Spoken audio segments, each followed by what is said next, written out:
back to another episode of the Saturday Morning Snap. I am your host today, Lando, bringing with me my good friend Scott. It's just the two of us tonight, or this morning, I guess. Mac is away and Mark is playing basketball. I guess those NBA playoffs has got them all riled up and ready to play. Scotty, how are you doing today? Just the two of us. We can make it if we try. Just the two of us. You and I. What's up, Lando? I'm doing quite well. Ready to talk some fantasy football on this beautiful June weekend. Does it feel wrong talking about football when the NBA playoffs are on and the Toronto Raptors are dominating the Golden State Warriors? I mean, there's definitely some dedication that is shown here by us discussing the off-season football moves for all you fantasy fans when there is quite a terrific NBA final series going on that all of Canada is very excited about. And from what the polls say, most of America is pulling for the Raptors as well. So it's a pretty exciting time in general. Absolutely. So last Saturday morning, you were having a bad day. You know, you felt like you got your draft didn't go so well, and you lost out on a house. How's your Saturday morning going today? Oh, it's going pretty well. There's definitely been some switches in those departments, and the energy is back. Safe to say that. Now, I think you had a great draft, hindsight. So the news about Todd Gurley is quite poor, quite down in the dumps. He's going in the third round of some drafts. So that Darrell Henderson pick is looking better and better each day.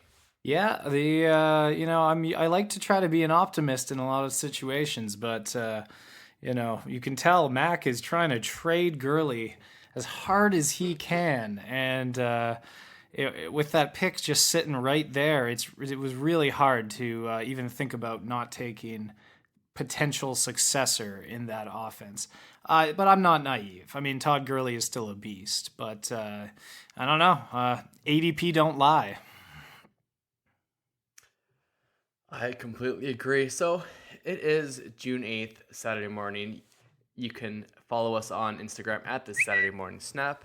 I am on Twitter at Landon_SMS. Our main account is SMS_fantasy. Mark is MarkDraft_SMS. And where can everyone find you, Scotty? At the Scott_SMS. The Scott_SMS.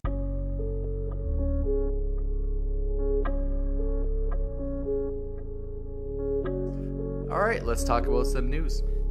Absolutely. It's fired up.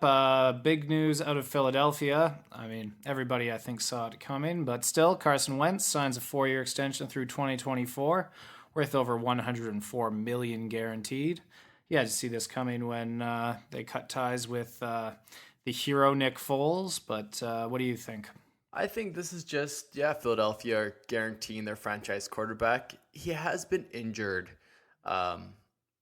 quite a bit recently, especially when they're trying to make a playoff run. But, he's shown his signs of brilliance, and I think he deserves it. Where does Carson Wentz rank for you in dynasty quarterbacks? I know we don't have anything prepared, but you got to think Pat Mahomes is number one. Maybe Andrew Luck, Aaron Rodgers. Are there guys, maybe Kyler Murray now is in the talk, but is he top 5 in your list, or do you put like Jared Goff, other guys kind of ahead of Carson Wentz? Well, if you remember 2 weeks ago's episode when we were ranking all QBs, I had Carson Wentz pretty high. I was the highest of the group. I had him ranked at number 8 out of all the quarterbacks. Yeah. I remember making the argument that some of you had Jameis Crab Legs Winston, ranked higher than Carson, and I very much disagreed with that. And that still stands when we're now talking about where he ranks in dynasty rankings. When healthy, he is just a terrific athlete, and he's a really smart player. And I would hitch my wagon to him for as a dynasty option for sure. That is a bit of a big if though, when healthy. Obviously, Philadelphia believes he's going to stay healthy because that's a lot of money to dole out. So I'd rank him. I'd certainly rank him up there in the top tier for dynasty because of his age, and I think he's about to hit kind of the best years of his career. Hopefully, if he can just stay on the field. Yeah, his contract will be done when he's 31 years old. So if he's healthy by then, he could probably get another big paycheck. I guess there's Baker Mayfield is making a big push for that number one dynasty quarterback. Same with Deshaun Watson. But again, both those Watson and Wentz were both injured with very similar injuries in their a couple years ago anyways. Absolutely, and I kind of feel like Carson Wentz gets kind of the bit of the afterthought effect because he has spent so much time on the sidelines, and that's justified. In football, there is the feeling of the often injured player, and that happens to a lot of guys, whether they're receivers, quarterbacks, you name it. If there's somebody that seems to be questionable almost every week, I find that drops their ADP down a lot, and that can lead to a lot of value, which I think is the case for Carson Wentz, because I feel like this is the type of season where if he comes out, stays healthy, and just proves he is what everybody thinks he is, then he'd skyrocket next year. So if you're talking dynasty, this would probably be a good time to try to get him if you believe, because if it goes great, it's going to be a whole lot harder to get him next season. If he gets hurt again, well then, you know how that story goes. Yeah. So moving on, we have news on Sony Michel. He has not practiced since May 20th. No, that's not that long, and it's that was optional OTAs. Now they're in minicamp or mandatory OTAs, but he's out with a knee injury. Does this concern you at all? Do you think? I think the Damien Harris stocks will rise with this news, but what are your thoughts on Sony and this injury? It's still too early for me to really worry too much about this. There's always a bit of politics or whatever you want to call it, posturing about how much they really want some of their guys to practice this early on. I think we talked about it with Andrew Luck last week, and there's always games going on about why guys are practicing and why they aren't when it's June. So I don't put too much stock in this. New England's backfield is going to be a messy fantasy situation this year, I feel, as it usually is. So it seems like it always is, yeah. Yeah, and it doesn't mean that the running backs there aren't viable options. We know they can put up points. It's just there's going to be a lot of points being thrown around to a bunch of different running backs. So you definitely, if you're going the New England route, you probably should be paying attention to this in the way of trying to figure out who the most logical choice coming out of that backfield is, because odds are you're probably going to get it wrong, but every little bit of information helps, I guess, if your draft is coming up. Yeah, in recent years, actually, the cheapest of the running backs seem to be the most valuable, whether it's like Garrett Blunt, James White. All these guys were the latest drafted, and they seem to be the most valuable for New England. So I wonder if the same thing happens this year. Oh, absolutely. Next, news out of Green Bay. Did you see that video of Aaron Rodgers commenting on the beer chugging? I saw his attempt at beer chugging. I didn't see the video of him commenting on it. So he kind of came out and commented on it. He's like, well, I guess it seems like for some of these guys, they can finally do something better than me. So what a beauty. That's a little shot to Matt Stafford and Mitch Trubisky. So, but yeah, he comes out and says he wants to throw to Davante Adams more. Wow. Which is shocking. Aaron Rodgers news. wants to throw to Davante Adams more. You heard it here first, people. I'm sure they haven't, and I'm sure this isn't news, but I guess the argument for Davante Adams being the number one wide receiver in fantasy seems to be possible. It's kind of between him, and who would you say gives him the best chance to be the number one wide receiver besides Devontae Adams, Scotty? Well, I think it comes down to the usual suspects. I mean, T.Y. Hilton, DeAndre Hopkins, T.Y. Hilton. What? Oh, sorry, no. Who am I talking about here? So like DeAndre Hopkins, yes. Julio Jones, Michael Thomas, Odell Beckham Jr. Oh no, I was thinking. I was trying to think down the list of the quarterbacks that I'm looking for them to have a full healthy season this year, and of course, Luck just came to the top of my mind. But I see. I was trying to think of wide receivers that maybe have not hit their full potential because they've been hampered by injured quarterbacks, right? Okay. But yeah, I mean, OBJ is, once again, he's getting into a new system, a whole new offense. Baker is great, but he is very young. So to say that, Baker is the same caliber of quarterback as an Aaron Rodgers in his prime might be a bit of a stretch. The argument is really between him and Hopkins. Yeah, and would you? And once again, I'd probably, I mean, that's the thing. I'd rather have Devontae Adams. I do have Devontae Adams in one of my leagues. And for me, it's because although Aaron Rodgers has been having some injury troubles the past few seasons, I think we know that Deshaun Watson, if you had to pick out of the two who you think is at the week-to-week more of an injury risk, I'll still go with Deshaun Watson because of his play style.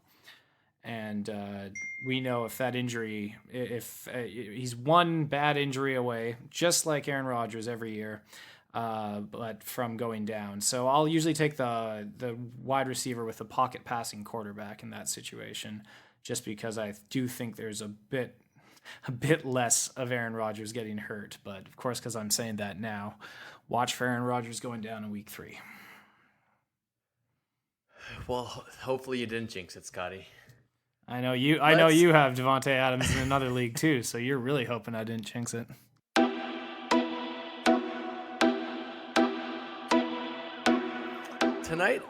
Today, I want to talk to you about some draft strategy. How you go into a draft, it depends a lot to me on format, whether it's point per reception, half point per reception, the size of the league, whether it's 10, 12, you and I are in a 16-team league, hyper-competitive league, and instead of a snake draft, it's actually an auction draft, which makes it even more difficult sometimes. So I want to ask you and bounce some ideas off you about some draft strategy. The first question I have is, when do you start looking for upside versus floor in your fantasy draft? So when you look for that boom guy, whether it's late, early, a lot of these guys at the beginning of drafts, there are a lot of studs, but some of them might have more upside than others. Julio Jones is going to catch a ton of footballs. We know that. He's getting older. So do you take an Odell Beckham Jr. with the unknown of Baker Mayfield for the upside, or do you chase the floor of a Julio Jones? Those are kind of the questions I want to ask. So when? Beginning, middle, end? Do you want to keep a safe floor and then hopefully a guy breaks out or has a consistent season? Tell me about your draft strategy, Scotty. I mean, my draft strategy is always to go for the studs right out of the gate. And I know some people... The tried and true proving guys. Well, some people will agree with that, some people won't. But I find that... From what I've seen, especially in auction drafts, most of my drafts now are auction draft format. And what I find is that some people are usually a little bit hesitant off the gun. They don't want to spend too much of their cap at the beginning. So over the past years, it's the type of thing where Adrian Peterson would get thrown up, right? And I'd go right after that because it's the type of thing where, the bidding is fast and furious, and maybe you get to, $51 or something. Oh boy, like that, that's a huge amount of your cap. But if you win him, I find what the thing that happens is prices actually go up as people get more desperate. Now, obviously, as the draft rolls on, people are starting to run out of their currency, and maybe mid tier players won't go for as much as these studs at the beginning. But the amount of times that I've been able to snag, dating myself, but like, a Priest Holmes back in the day, or Adrian Peterson, or one of these absolute studs. I mean, now it's, your Ezekiel Elliott, or any of those, if they're available in your league. I go for them right away, and I try to snag them, because what you'll see then is, as people start to realize, the hoarders who have, sitting there with all their cash feeling smug, lighting up the comment section saying, you paid, way too much, way too much, way too much. And then it gets to the point where they realize, hey, I need a starting running back, right? And what they have left on the draft board is not nearly what there was at the beginning. But there'll be enough of these people that at the same time kind of come to the realization, I need an RB1, I need a starter. And what's left usually is at a much worse situational quality than what was at the top tier, your Adrian Petersons back in the day, Sure. or your Zekes, or your Le'Veon Bells. But the bidding, from what I find, gets to the point where you're usually only off by maybe $4 or $5. Sometimes I've been in drafts where I got Adrian Peterson for less. Let's keep it current here, Scotty. Okay. Let's keep it current. Okay. I've got Zeke before. For less than, what was it? I think it was Giovanni Bernard. Well, that's just ridiculous. I will say, that was a few years ago. But the thing was, it was all down to situations, and there was 3 guys who had no running backs. And this was when Gio was the starter. I'm just remembering some situations where this actually happened. I couldn't believe it. But because there was enough people that were desperate enough for a bona fide starter on their team, the bidding got so intense that when I looked at the draft recap afterwards, I'd spent $2 less on an absolute stud, and they'd panicked and ended up with, a serviceable starter. So, long story short, so try to get a player before the tier kind of runs out as well, right? So like, don't get the last really good wide receiver, because everyone's looking at him. I remember in our past auction draft, Tyreek Hill was up on the board. A lot of wide receivers went off for lower and lower, and then Tyreek Hill was the only wide receiver that was the stud left, and he went for, I want to say, $70 of our budget. And if I would have just got one of those guys earlier, still at like a T.Y. Hilton, who still is very serviceable, and he went for quite a bit less, I would have maybe had to pay $50.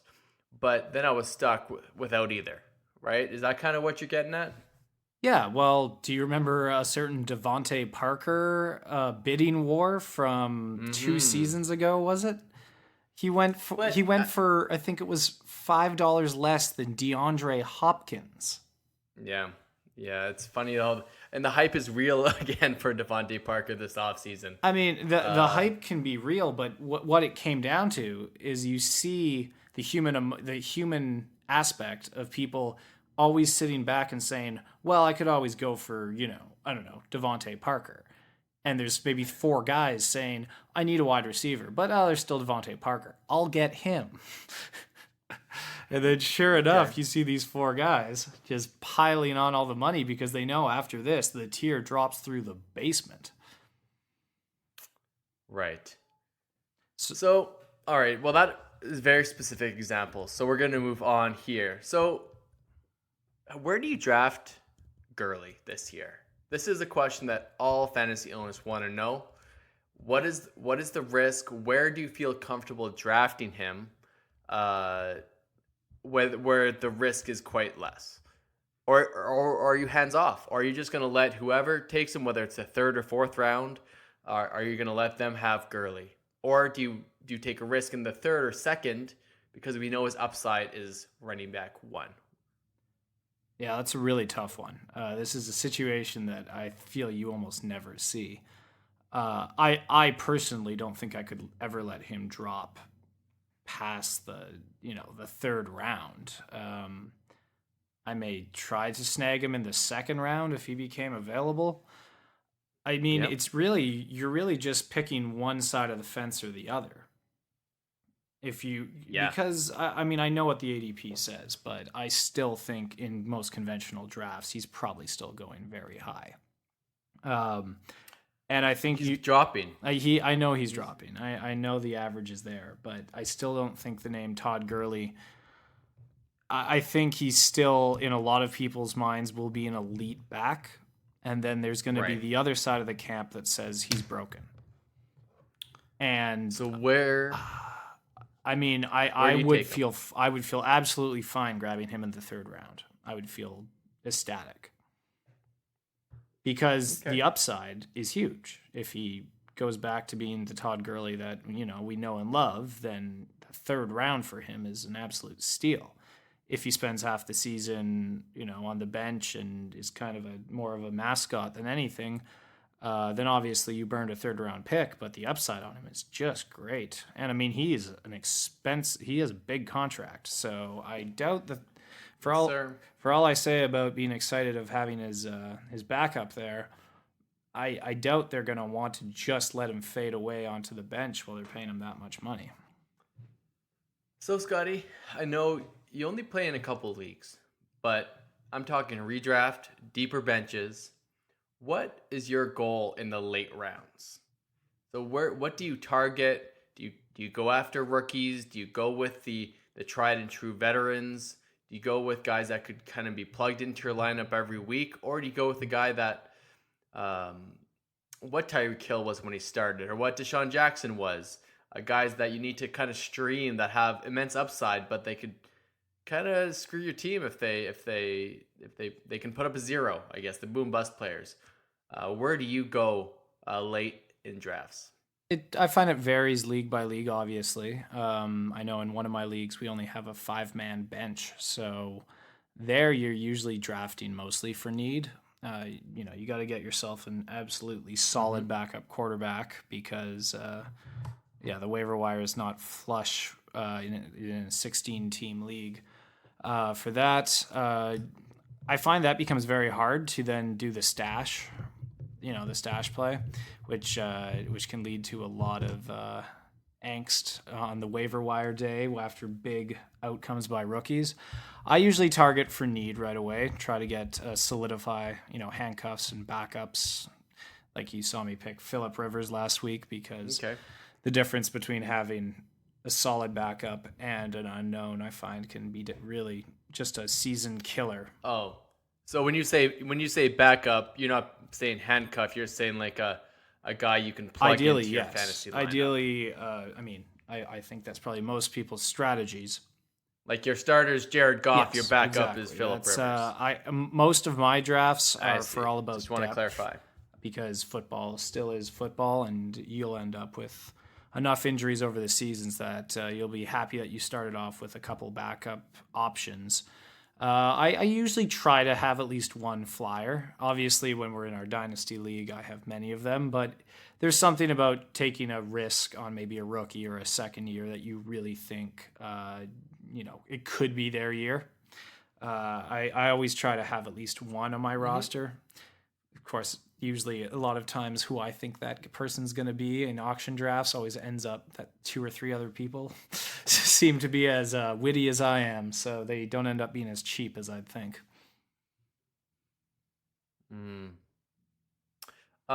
Does it make a difference whether you're in a keeper league or a full redraft league, what you do at the end of drafts? Are you in very many keeper leagues that are a snake format where you'll take kind of a flyer in the 9th or 10th round, like a rookie, so they're an 8th or 7th round keeper the following year? Does that come into your mind at all when you drafting keeper values? My main keeper league started as a snake draft league, and then we shifted to the auction format. But it was very interesting back when it was snake, because the keeper nature of it meant that guys who were just being introduced to the league, you couldn't really predict their ADP because it's a pretty deep league and people are pretty well versed. So you saw some rookies going second or third round just for the keeper value. Now with auction, it's gotten a lot more interesting because they're kept at their price. So it can actually sometimes almost negate the value of trying to get that rookie first, because I've seen rookies in their very first auction draft go for $55, $60. So it's interesting because then you're locked into a keeper price that will already be that of whatever elite running backs fall through the crack the next season. So I find it's interesting that way. In snake drafts, it's definitely more valuable, I think, because with auctions, you have to be able to kind of sneak them in at, say, a $5 or a $10, because once you've crested that $50, $60 a player threshold, then it's not as much of a keeper as it really would be, and they still have to hit a home run. For sure. So our listeners are learning a lot about you, Scotty. And I'm going to give you 2 options at each round, and you're going to pick who you would rather draft this year. So round number 1, who would you rather? David Johnson or Melvin Gordon this year? Ooh, that's interesting. It's a tough one. They're going very similar ADPs, but all of our listeners are going to be faced with this option in probably the mid to late first round. You know what? I'm going to go with David Johnson. That's kind of who I drafted too when I was doing my mock draft earlier today. I picked David as well. I like the passing potential, and he's that running back that wants to run for 1,000 and catch for 1,000. Now, Mackenzie would disagree with us. He loves Melvin Gordon, but I think that that injury he had late in the season kind of puts a little bit of a damper on him, or the outlook for him for this season. Yeah, and part of what goes into my decision is whenever you have a rookie running or a rookie quarterback, especially one with as much draft capital in him as the Cardinals have, you have to assume that they're going to lean on the running game a lot while they try to incorporate him and get him up to the NFL speed. Good point. So, second round, I've got Damian Williams, running back for Kansas City Chiefs, versus Nick Chubb, the running back for the Cleveland Browns. Who would you rather? Another interesting one. Very, very difficult. No, not a wrong answer. You've picked very even risk to rewards here. I applaud you. You know what? I think I probably would go with... I'm going to go with Damian Williams. Oh, you like that? Well, I love the KC offense, and we know that Nick Chubb is going to be competing with the old KC offense. So later in the season, Hunt later in the he's season, that black right? shadow over Nick Chubb, because I'm not saying that that he would come in and just outright start over him. I'm forecasting potentially something worse, a timeshare. So instead of knowing right away, I need to bench Nick Chubb, the dreaded timeshare, all of a sudden be facing 60-40 split, 50-50 split. I mean, it all adds up. So, you know what? I think I'd probably take the risk on Damian Williams. Sounds good. Third round, T.Y. Hilton or Keenan Allen? I think I'd go T.Y. You going T.Y. better quarterback? Is that your thought process? Yeah, there? I really think that if he can stay healthy, I think Andy Luck's in for a big year. And there are a lot of mouths to feed. Yeah, I'm probably going Indy, but if Andrew Luck stays healthy, I think that's going to be a pretty powerful offense. And T.Y., T.Y.'s a big player in that offense. I think. All right. I think I'm going Keenan Disagreeing. Allen. Yeah. Fourth round, Kerryon Johnson or Sony Michel? Very close in ADPs. The Detroit offense was a bit of a letdown last year, and Kerryon got hurt late in the season, but he showed flashes of brilliance where Sony Michel, we expect him to likely be ready for the season. This knee injury probably won't last too long. And he was that Super Bowl hero going in for the touchdown. Yeah, I think I'd probably go Sony Michel. Almost every Detroit pick I've made has just backfired on me horrifically. See, I'm going carry on every time there. I love carry on this year. For me, he's got the upside of just a top 10 running back. Well, ideally, I wouldn't be picking either of these two for me, if I'm being honest. But we'll. If you went, you very well maybe early yes, for whatever and, reason. I mean, we've discussed to death what picking somebody in the Patriots backfield is setting you up for. So in the 5th round, we have a tough choice between Mike Williams and Jarvis Landry. Do you like either of these players? Are they on your radar? If it's between those two, who would you pick? Neither of them are particularly on my radar. Maybe take a flyer at Jarvis Landry. Okay, all right. 6th round, we've got Hunter Henry versus Evan Ingram. So lots of Chargers on my list here, but that's all right. Oh, you like either absolutely. Of these, tight ends? You there's take a lot anyone? Of potential in both of them. Hunter Henry really hasn't been able to showcase what he can do because he has to stay healthy. It's the unknown that people love about Hunter Henry. He came in with so much hype, but then, he hasn't been able to stay healthy. So the name still is very exciting. He's just got to stay out there. Oh, it really is. That's why it's a tough choice here. You know what? I'm going to go Evan Ingram. Because he got a rookie quarterback that's going to be taken over for Eli at some point, obviously. Yeah, and Evan Ingram's very young, so there's something there. There's a chance that maybe they make. What's the best friend of a rookie quarterback? They're tight ends. Closest in proximity to the quarterback, always your tight end. So they're the safety outlet, and I could maybe see. All right. Yeah. I know McKenzie's very high on the quarterback that's going to be taking over in New York. Daniel Jones. So I'm sure he can comment on this next week. All right. So 7th round, we have Will Fuller versus Christian Kirk. Oh boy! Will these guys Fuller, on your radar is really something to watch, and I really think Houston offense is the hyper on Christian Kirk when he's in there. Yeah, Christian Kirk is also with Kyler Murray. He's been potentially the number 1 in Arizona. He could have a breakout season as well. Yeah, no, that's they both have the upside. Like Will Fuller. Is pretty essential to that Houston offense, I find. And do you remember his touchdown percentage for every catch he made? It was insane. He was an ultimate boomer bust. But I feel like they're really going to try to incorporate him in there better. So it's it's not just live or die by DeAndre Hopkins. Christian Kirk. You know what? If this was like a dynasty league situation, Christian Kirk is okay. Redraft. So, yeah, I guess this is snake.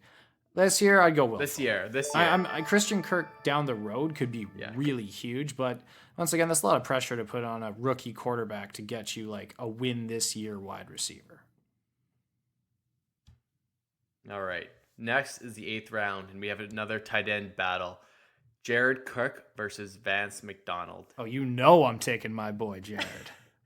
Loving Jared Cook. I do like what Vance McDonald, the outlook this year on him. Really, like it's Juju and James Conner in that offense. And I think Vance is going to get a lot of looks. But you're right, Jared Cook should be good in New Orleans. And the problem is it is a change of scenery. We're not sure how he's going to fit in.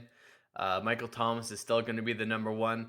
Probably Alvin Kamara is going to be the number 2. And then Jared Cook will get the rest of the offense. Traquan Smith could fit in there somewhere, but I think Jared Cook is a pretty safe option this year.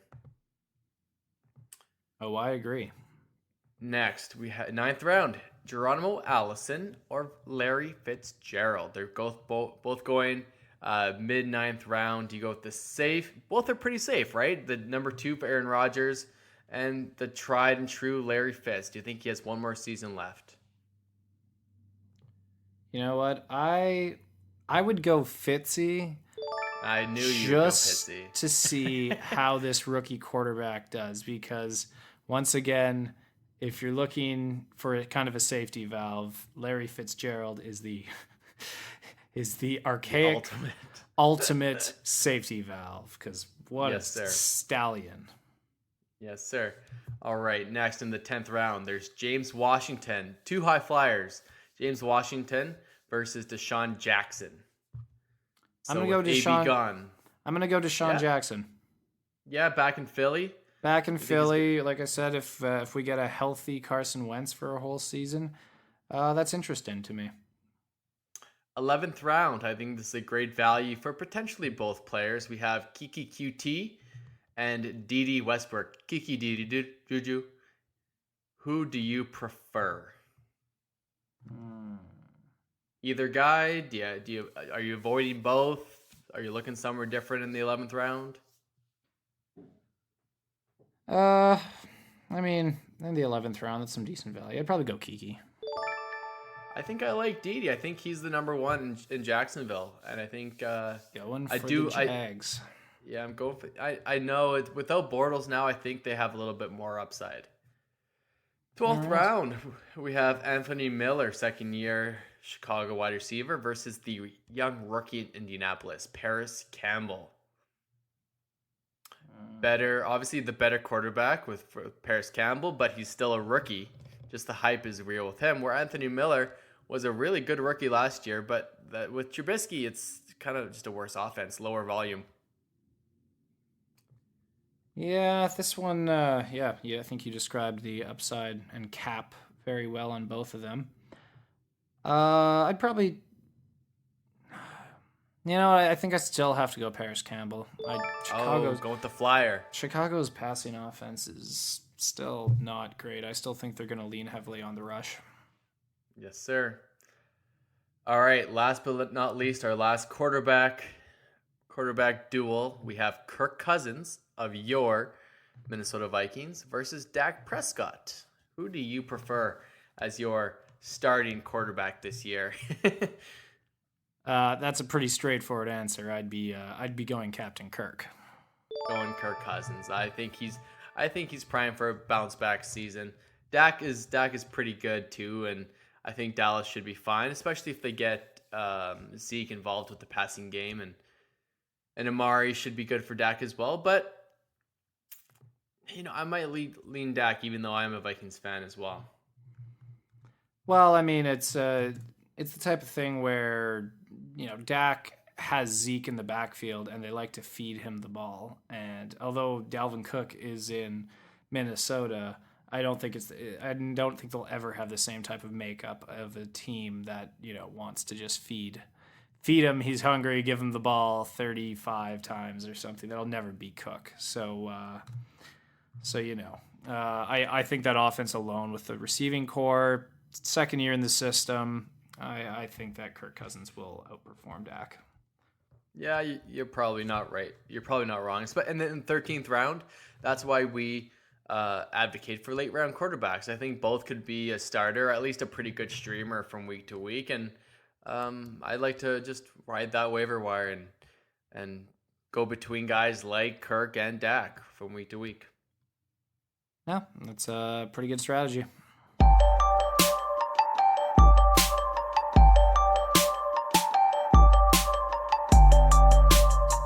So last year we had some really great rookies, and I want to know your favorite kind of breakout rookie this year. Guy that you might be targeting in your auction league or redraft league based on their ADP or potentially draft price. We'll talk about a running back and a wide receiver that you just have a good feeling about. That, and Christian Kirk could be that guy. He's going in the 7th round, give or take, and or a running back. Who's on your radar, Scoots? Well, there's a lot of interesting sophomores. And their landing spots are still us not through great. some. I mean, Darius Geis, you obviously got to see nothing from last year. Yes. Adrian Peterson is at some point has to be human. So I think there's a potential there this season for the reverse kind of to happen and Adrian Peterson to get hurt early on, show his age a bit, and Darius Geis to just kind of swallow up the backfield. So in the 5th round, you're potentially willing to take a risk on him? I said it'd be a risk. I mean, that's kind of the case for a lot of these sophomores. You have your Rashad Penny going 701, right? He absolutely showed burst last year of what people are looking for. I mean, I took him in the 1st round last year of our rookie draft. Yeah. But he definitely showed flashes of what could be, a really exciting fantasy running back. But he will have to, he'll have to establish himself as the lead back for that to work out. So, I mean, you kind of see a lot of that. Nick Chubb, it's another one where we talked about the shadow of a timeshare coming, quarter of the way through the season, not even, potentially. That's as far as the targets I have, those would probably be the ones I'd be looking at. Why don't you talk about some of the other ones you've got? So for me, it's Kerryon Johnson. In the 4th round, I think he's potentially a really good RB2 for your team with upside to be an RB1 week to week. I think Detroit came out and said they want to be a running team. And Matt Stafford is a good enough quarterback that can keep them honest with Kenny Golladay there and Marvin Jones to keep defenses honest, and they have T.J. Hawkinson now, who's a really good blocker. I think Kerryon could really have a breakout year, and I'm targeting him in as many leagues as I can, especially as a running back. He doesn't have to be year one unless you go say tight end early. He doesn't have to be your running back 1. So I think he's a guy I really like this year. As for wide receivers, there's some interesting ones. No one really broke out besides maybe Calvin Ridley. He's going in the back of the 5th round.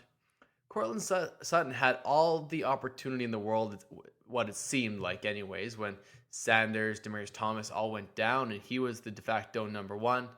Deshaun Hamilton is there and looked actually a lot better than him. So he's getting pretty disrespected in the 9th round. I think he has potential to be a decent wide receiver this year, but I think honestly it might take 3 years for him to get his bearings in the NFL. And I think he has the physical attributes to be a number 1 on his team and be kind of like a Keenan Allen eventually. But Tre'Quan Smith is kind of a guy that's on my radar too. He's not going until the late 14th round. And if he could be at that number 2 in New Orleans, we saw bursts of speed and ability for Tre'Quan, and as a flyer on a deep bench, I'm definitely willing to take a risk on him. Any wide receivers for you that you're looking at to have a good sophomore season? What are your thoughts on Ronald Jones? They didn't draft a running back, and he's not going until the 11th round. At that point, he's the number 1 running back for Tampa Bay. He's got to be worth something, isn't he? He's got Jameis talking him up. You still do have Peyton Barber working in that backfield. So it's a bit of a messy fantasy situation there. I do have Peyton Barber in one of my dynasties there, just seeing how that all plays out. But I mean, so he's not a guy for you, Ronald Jones. No, I picked the Peyton. I mean, I took him off waivers near the end of last season, so I'm gonna let that situation play out. I didn't invest anything in Peyton, so we'll. But you're right. They didn't draft anybody, so somebody will have to become the lead back there. But it's definitely not a for sure situation right now. But the crop of wide receivers, the sophomores, there's definitely some intrigue. Like DJ Moore could establish himself a bit more this year. We'll see how Cam Newton does. a certain point he might show his age a bit more. That shoulder was not good last year. They had to get a backup quarterback to throw the deep balls. Well, and that's why taking the risk on almost any Carolina quarterback or wide receiver comes with a pretty big asterisk right now. For sure. All right. Any final comments, Scotty? I think that's pretty much time for us. Yeah, I thought it was. It's interesting to think about some of these players because a lot of people will, kind of discredit some of them. Second year, they don't have the rookie buzz, but they've got it 1 year into the league. They're more acclimated, and they could be primed to really kind of have a breakout.